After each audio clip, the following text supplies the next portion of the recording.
आज हम ट्रेडिंग की दुनिया के एक ऐसे कॉन्सेप्ट के बारे में बात करने जा रहे हैं जो आपकी सोच और आपके ट्रेडिंग डिसीजन को पूरी तरह से बदल सकता है। अगर आप इस कॉन्सेप्ट को सही तरीके से समझ लेते हैं और इसे अपनी ट्रेडिंग स्ट्रैटेजी का हिस्सा बना लेते हैं, तो आप पाएंगे कि आपकी ट्रेडिंग में पहले से कहीं ज्यादा क्लैरिटी, कॉन्फिडेंस और प्रोफेशनल अप्रोच आ जाएगी।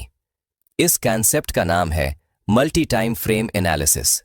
ट्रेडिंग में सबसे बड़ी चुनौती ये होती है कि हमें पता ही नहीं चलता है कि मार्केट असल में किस दिशा में है और प्राइस की अगली चाल क्या हो सकती है।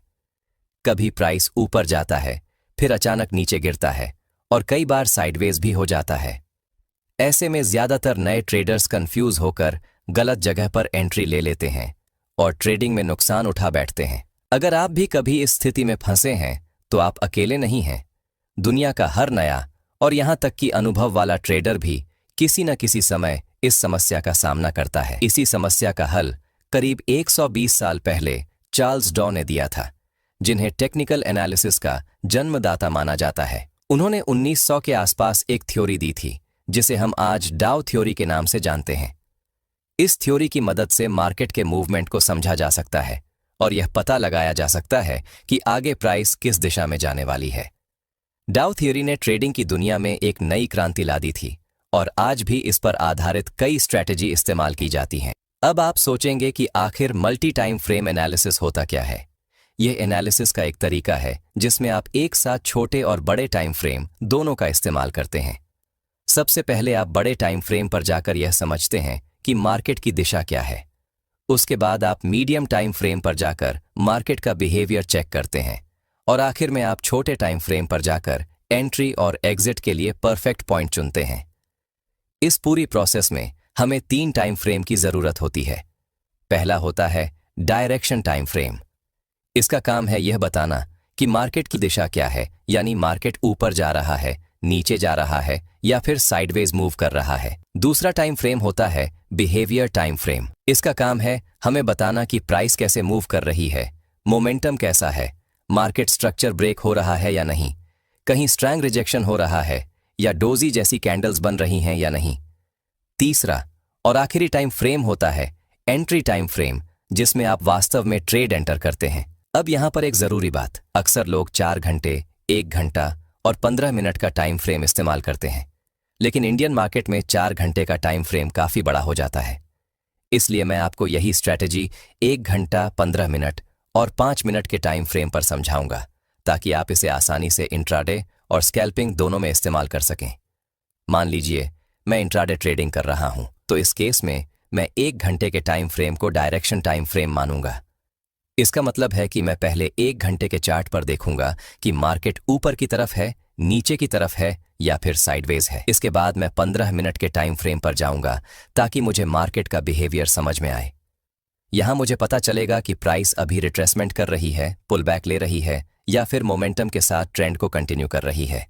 और आखिर में मैं 5 मिनट के टाइम फ्रेम पर जाऊंगा ताकि मुझे एंट्री और एग्जिट के लिए एकदम सही लेवल मिल सके। अब यहां पर ध्यान देने वाली बात यह है कि छोटे टाइम फ्रेम पर जो ट्रेंड दिखाई देता है वह हमेशा बड़े टाइम फ्रेम के ट्रेंड के अंदर ही होता है। मान लीजिए 1 घंटे के चार्ट पर मार्केट स्ट्रैंग अप ट्रेंड में है, लेकिन उसी समय अगर आप 15 मिनट या 5 मिनट के चार्ट पर जाएंगे तो आपको वहां प्राइस गिरती हुई दिखाई दे सकती है। ये क्यों होता है? इसका कारण है कि 1 घंटे के चार्ट पर जो अप ट्रेंड है उसके बीच में प्राइस एक छोटा पुल बैक या रिट्रेसमेंट ले रही होती है और यह पुल बैक छोटे टाइम फ्रेम में हमें एक डाउन ट्रेंड जैसा दिखाई देता है, लेकिन असलियत में बड़ा ट्रेंड वही सही होता है जो बड़े टाइम फ्रेम में दिखाई दे रहा है। यानी अगर 1 घंटे के टाइम फ्रेम पर मार्केट अप ट्रेंड में है तो हमें सिर्फ बाय ट्रेड की तलाश करनी है, और अगर 1 घंटे के टाइम फ्रेम पर मार्केट डाउन ट्रेंड में है तो हमें सिर्फ सेल ट्रेड की तलाश करनी है। यही मल्टी टाइम फ्रेम एनालिसिस की सबसे बड़ी ताकत है। अब आइए इसे एक उदाहरण से समझते हैं। मान लीजिए आपने 1 घंटे के चार्ट को खोला और देखा कि प्राइस एक स्ट्रैंग अप ट्रेंड में है। प्राइस लगातार हायर हाई बना रही है, लेकिन जब आप 15 मिनट के चार्ट पर जाते हैं तो आपको दिखाई देता है कि प्राइस अभी गिर रही है और लोअर लो बना रही है। और जब आप 5 मिनट के चार्ट पर जाते हैं तो वहां भी प्राइस आपको गिरती हुई दिखाई देती है। अब अगर आप इस कंफ्यूजन में आकर 15 मिनट या 5 मिनट के चार्ट को देखकर सेल ट्रेड ले लेते हैं तो आप बहुत बड़ी गलती करेंगे। असल में हो ये रहा है कि 1 घंटे के टाइम फ्रेम का जो स्ट्रॉन्ग अप ट्रेंड है उसमें प्राइस अभी सिर्फ एक पुल बैक ले रही है। इसलिए आपको करना यह है कि 15 मिनट और 5 मिनट के चार्ट पर इंतजार करना है कि कब यह डाउन ट्रेंड खत्म होकर फिर से अप ट्रेंड में बदलता है। जैसे ही यह छोटे टाइम फ्रेम पर भी अप ट्रेंड बनाना शुरू करता है, तब आपको बाय ट्रेड में एंट्री करनी है। इस तरह आप हमेशा बड़े टाइम फ्रेम के ट्रेंड के हिसाब से ही ट्रेड लेंगे और आपकी सफलता की संभावना कई गुना बढ़ जाएगी। याद रखिए, हायर टाइम फ्रेम हमेशा लोअर टाइम फ्रेम से ज्यादा स्ट्रांग होता है, इसलिए हमेशा बड़े टाइम फ्रेम की दिशा को फॉलो करना चाहिए। अब बात करते हैं एंट्री और स्टॉप लॉस की। मान लीजिए आपने 1 घंटे के टाइम फ्रेम पर देखा कि मार्केट अप ट्रेंड में है। अब आप 15 मिनट और 5 मिनट के चार्ट पर वेट कर रहे हैं। जब भी 5 मिनट के चार्ट पर आपको यह दिखाई देता है कि प्राइस डाउन ट्रेंड से अप ट्रेंड में शिफ्ट हो रही है, तब आप एक स्ट्रांग बुलिश कैंडल की क्लोजिंग पर बाय ट्रेड में एंट्री करेंगे। चलो अब देखते हैं कि स्टॉप लॉस कहां लगाना है। बहुत आसान है, आप उस स्विंग लो के नीचे स्टॉप लॉस लगाएंगे जहां से प्राइस ने ऊपर की तरफ मूवमेंट शुरू किया है। और टारगेट कैसे सेट करना है, इसके लिए आपको 1 घंटे के चार्ट पर लेफ्ट साइड देखना होगा। वहां जहां भी लास्ट स्विंग हाई है या फिर कोई स्ट्रांग सप्लाई जोन है, वही आपका पहला टारगेट होगा। अगर आपको और कंफ्यूजन हो कि टारगेट कहां सेट करना है, तो एक सिंपल रूल याद रखिए, हमेशा बड़े टाइम फ्रेम के स्विंग हाई या स्विंग लो को अपना टारगेट रखें। इससे आपका रिस्क रिवॉर्ड रेशियो भी अच्छा बनेगा और आप बिना लालच के प्रोफेशनल ट्रेडिंग कर पाएंगे। अब यहां पर मैं आपको एक सीक्रेट टिप देना चाहता हूं। अक्सर नए ट्रेडर्स जैसे ही छोटे टाइम फ्रेम में कोई मूवमेंट देखते हैं, तुरंत ट्रेड में कूद पड़ते हैं, लेकिन यह बहुत खतरनाक तरीका है। हमेशा वेट करना चाहिए जब तक कि तीनों टाइम फ्रेम यानी 1 घंटा, 15 मिनट और 5 मिनट एक ही दिशा में न आ जाएं। जब तीनों टाइम फ्रेम का ट्रेंड एक जैसा होता है, तब आपका सेटअप तैयार हो चुका होता है और यही वो समय है जब आपको ट्रेड में एंट्री करनी चाहिए। इससे आप झूठे ब्रेकआउट्स और फॉल्स मूवमेंट से बच जाएंगे। आपको कभी भी जल्दबाजी में ट्रेड नहीं करना चाहिए। मार्केट को हमेशा डिसाइड करने दीजिए कि उसे किस दिशा में जाना है। जब मार्केट क्लियर सिग्नल देता है, तभी ट्रेड लीजिए। एक और जरूरी बात, अगर आप चार्ट्स पर बहुत सारे सपोर्ट और रेजिस्टेंस बना देते हैं, तो आपका चार्ट जटिल हो जाएगा और आप कंफ्यूज हो जाएंगे। आपको सिर्फ हाल के लेवल्स पर ध्यान देना चाहिए। जितना सिंपल रखेंगे, उतना बेहतर समझ पाएंगे। मान लीजिए आप बैंक निफ्टी पर ट्रेड कर रहे हैं। आपने 1 घंटे के टाइम फ्रेम पर देखा कि मार्केट लगातार हायर हाई बना रहा है और एक स्ट्रांग अपर ट्रेंड में है, लेकिन जब आप 15 मिनट पर जाते हैं तो वहां प्राइस गिरती हुई नजर आती है। फिर आप 5 मिनट के चार्ट पर जाते हैं और वहां भी प्राइस गिर रही है। अब यहां आपका दिमाग कंफ्यूज हो सकता है कि क्या मुझे सेल करना चाहिए, लेकिन याद रखिए, असली ट्रेंड वही है जो बड़े टाइम फ्रेम में दिखाई दे रहा है। तो इस केस में आपको करना यह है कि वेट कीजिए। जैसे ही 5 मिनट के चार्ट पर प्राइस डाउन ट्रेंड से अपर ट्रेंड में शिफ्ट होती है, यानी कोई बड़ी बुलिश कैंडल बनती है और उसके बाद हायर हाई बनने शुरू होते हैं, तभी आप बाय ट्रेड लीजिए। इस ट्रेड में आपका स्टॉप लॉस उस स्विंग लो के नीचे होगा और टारगेट 1 घंटे के चार्ट पर लास्ट स्विंग हाई होगा। अब आपको लग रहा होगा कि यह स्ट्रैटेजी तो बहुत सिंपल है। जी हाँ, सिंपल ही है, लेकिन यही सिंपल चीजें सबसे ज्यादा काम करती हैं। प्रोफेशनल ट्रेडर्स हमेशा इसी तरह काम करते हैं। वे मार्केट को जबरदस्ती ट्रेड नहीं करते, बल्कि मार्केट के कंफर्म होने का इंतजार करते हैं। हमेशा याद रखिए, ट्रेडिंग में धैर्य सबसे बड़ा हथियार है। अगर आप बिना कंफर्मेशन के सिर्फ अनुमान लगाकर ट्रेड करेंगे, तो ज्यादा दिन मार्केट में टिक नहीं पाएंगे। अब मैं आपको यह भी बता दूं कि इस स्ट्रैटेजी को आप हर मार्केट में इस्तेमाल कर सकते हैं, चाहे वह इक्विटी हो, ऑप्शन हो, कमोडिटी हो या करेंसी। बस टाइम फ्रेम का चुनाव अपने ट्रेडिंग स्टाइल के हिसाब से कीजिए। अगर आप इंट्राडे ट्रेडर हैं, तो 1 घंटा, 15 मिनट और 5 मिनट बेस्ट है। अगर आप स्कैल्पर हैं, तो आप 15 मिनट, 5 मिनट और 1 मिनट भी इस्तेमाल कर सकते हैं। लेकिन मैं फिर से दोहराता हूं, इंडियन मार्केट में 4 घंटे का टाइम फ्रेम बहुत बड़ा हो जाता है, इसलिए 1 घंटा, 15 मिनट और 5 मिनट आपके लिए सबसे सही रहेगा। लेकिन इस बात का ध्यान रखें कि अगर आप स्विंग ट्रेडिंग कर रहे हैं, तो आप 4 घंटे या 1 डे के टाइम फ्रेम का भी उपयोग कर सकते हैं। इस स्ट्रैटेजी का एक और फायदा यह है कि आपको मार्केट का पूरा स्ट्रक्चर समझ में आने लगता है। आप जान पाते हैं कि कब मार्केट सिर्फ कंसोलिडेशन कर रही है, कब वह ब्रेकआउट के लिए तैयार है और कब वह पुल बैक लेकर फिर से ट्रेंड को कंटिन्यू करेगी। चलो अब कुछ गलतियों को देखते हैं जो ज्यादातर ट्रेडर ट्रेडिंग करते समय करते हैं, जिससे उन्हें लॉस होता है। पहला, छोटा स्टॉप लॉस। कुछ ट्रेडर बहुत छोटा स्टॉप लॉस लगा लेते हैं, जिससे उनका स्टॉप लॉस बार बार हिट हो जाता है। वो पैसा बचाने के लिए 1 पॉइंट या 2 पॉइंट का स्टॉप लॉस देते हैं, लेकिन जैसा कि आपको पता होगा कि प्राइस कभी भी सीधा नहीं चलता है, वो 2-3 पॉइंट ऊपर नीचे होकर ही जाता है। इसीलिए आप हमेशा वही स्टॉप लॉस लगाए जो लॉजिकल हो, ना बड़ा और ना छोटा, क्योंकि छोटा छोटा स्टॉप लॉस हिट होगा तो वो बड़ा स्टॉप लॉस बन जाएगा और आपको प्रॉफिट भी नहीं होगा।